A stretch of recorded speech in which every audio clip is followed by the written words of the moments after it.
So, hallo zusammen, es ist Sonntagnachmittag, wir haben kurz vor 16 Uhr, ich will jetzt auf jeden Fall gleich noch ins Wasser. Wir haben Ende Juni, Anfang Juli und wir haben für die Jahreszeit eigentlich ziemlich gutes Wetter, also es ist bedeckt draußen, wir haben so ein bisschen Nieselregen, sind also auch nicht so viele Spaziergänge unterwegs, Gott sei Dank. Und haben so, weiß nicht, ungefähr um die 20 Grad, um knapp über 20 Grad würde ich tippen. Also für die Jahreszeit keine ganz so schlechten Bedingungen, wo die Räuber auf jeden Fall auch mal tagsüber aktiv sind und den einen oder anderen Köder hoffentlich attackieren werden. Als ich eben meine Köderbox gepackt habe, ist mir ein Köder ins Auge gefallen, den ich eigentlich sehr gerne fische und der mir auch schon einige gute Fische beschert hat. Und den wollte ich auch einfach mal kurz zeigen. Und zwar ist das von der Firma Westin, der Rawbite. Heißt das gute Ding. Der Rawbite, also der Basis Rawbite ist in zwei Längen erhältlich. Das ist einmal hier die kleine Länge, 11 cm, 26 Gramm wiegt er dann, lässt sich wunderbar mit jeder Spinnrute fischen oder mit einer leichten Baitcaster-Kombo. Wie gesagt, 11 cm, 26 Gramm. Dann gibt es noch die größere Version, 15 cm lang. Sehr voluminös, sehr breit auch vom Rücken her, von der Silhouette her, wiegt 61 Gramm. So viel zu den beiden Längen. Ja, 11 cm ist natürlich die gängige Größe, weil viele Leute haben einfach nicht das Tackle, das Equipment, um so große Köder zu werfen und trauen sich auch oftmals nicht daran, obwohl das eigentlich, ich habe mit großen Ködern schon so viele kleine Hechte gefangen, das ist also wirklich gar kein Problem. Aber naja, gucken wir uns erstmal die 11 cm Version an. So, der ist angegeben mit einer Lauftiefe von 1 bis 2,5 Meter. Realistisch gesehen würde ich sagen, von mir aus läuft er auf 1,5 bis 2,5 Meter. Unter 1,5 Meter ist er schon sehr schwierig zu fischen.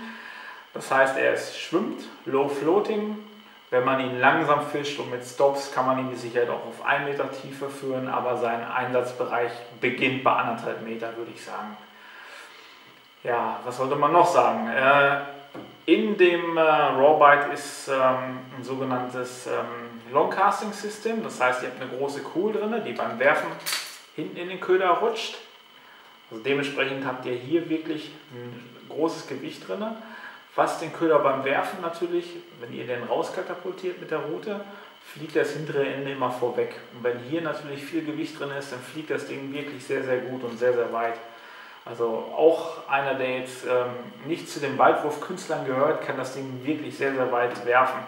Was auch nicht verkehrt ist, weil wenn man in stark frequentierten Vereinsgewässern angelt, an denen sehr viel los ist, dann kann manchmal die Reichweite schon Wunder bewirken, weil viele Fische ziehen sich dann einfach aus dem Uferbereich zurück und stellen sich dann weiter in den See, teilweise auch ins Mittelwasser, weil sie da einfach für viele Angler nicht erreichbar sind. Und das ist einer der Köder, die auf jeden Fall noch locker in diese, diese Schonbereiche, wo die meisten Angler nicht hinwerfen, noch katapultiert werden kann. Also lässt sich wirklich super werfen, auch in der Baitcaster-Kombo und macht richtig Spaß damit. Sobald das Ding dann aufkommt im Wasser und ihr fangt an zu ziehen, man hört das auch so ein bisschen in dem Moment, also sprich er kommt auf, ihr fangt an zu kurbeln und dann kippt der Wobbler ja nach vorne runter, spätestens wenn die Tauchschaufel greift und der Köder auf Tiefe geht, Achtung, klack, rollt die Kugel wieder nach vorne und er kann mit seinem normalen Köderlauf beginnen. Dasselbe ist bei der 15 cm Version auch.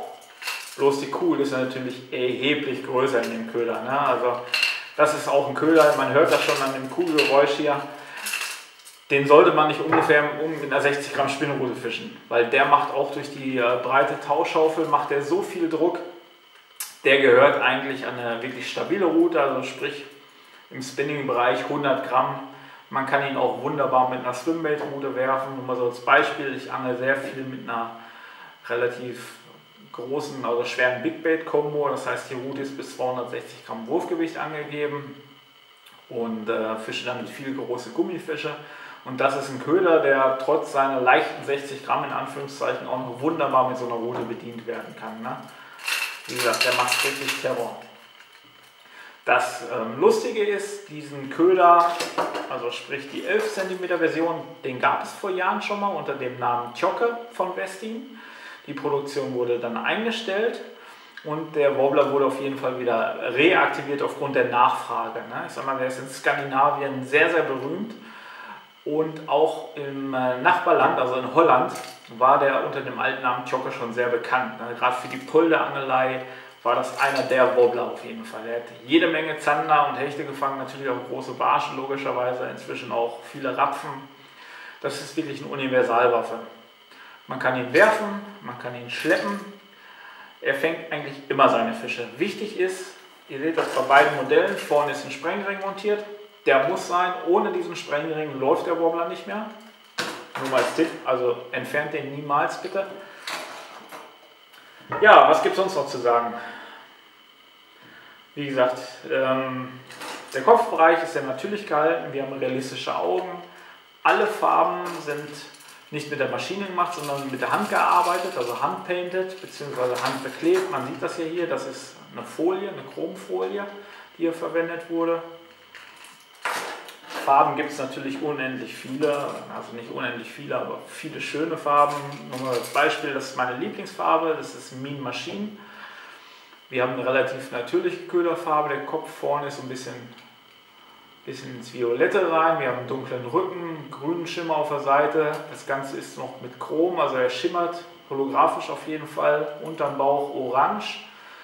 Im Grunde genommen deckt dieser Wobbler das Komplettpaket ab. Wir haben einen Kontrastwobbler im natürlichen Bereich, der reflektiert, was ich gerade beim Hechtangeln an manchen Tagen für sehr, sehr wichtig halte. Und wir haben hier auch noch einen UV-Faktor drin, weil der orange Streifen hier ist auf jeden Fall UV-aktiv. Mean Machine.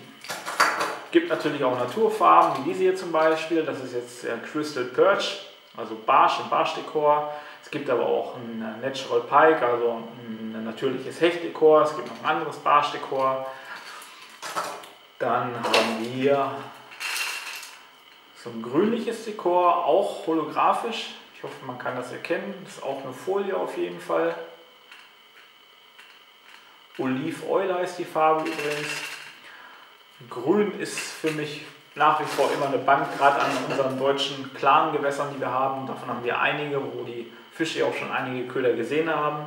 Wir haben leider jetzt nicht so viele Gewässer wie unsere Nachbarn in Holland oder auch die Skandinavier, die halt, keine Ahnung, scheinbar unendlich viele Gewässer haben.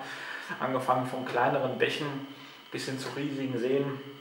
Bei uns in Deutschland ist der Angeldruck auf die wenigen Gewässer, die meistens ja auch Vereinshände sind, der ist schon ein bisschen höher und da kann oft schon, so Kleinigkeiten können schon den Unterschied ausmachen. Also das habe ich schon einige Male festgestellt. Ja, hier nochmal eine andere Farbe.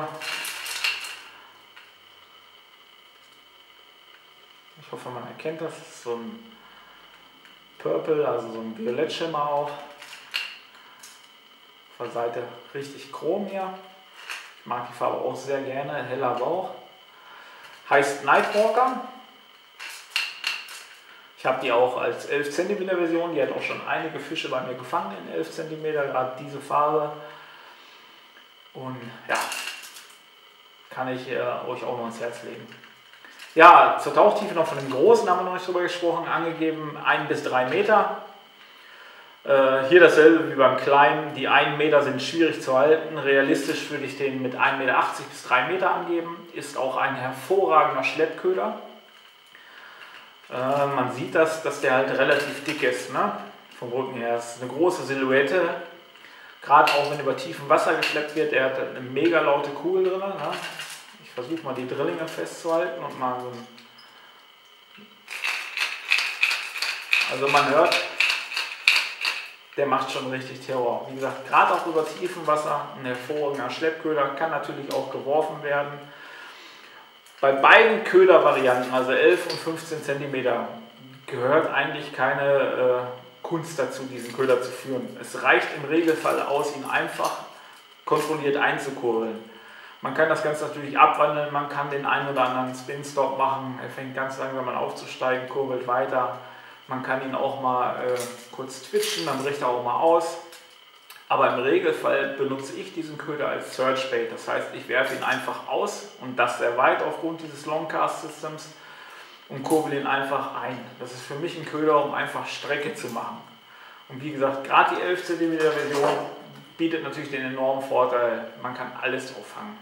Hecht, Zander, Barsch, Rapfen,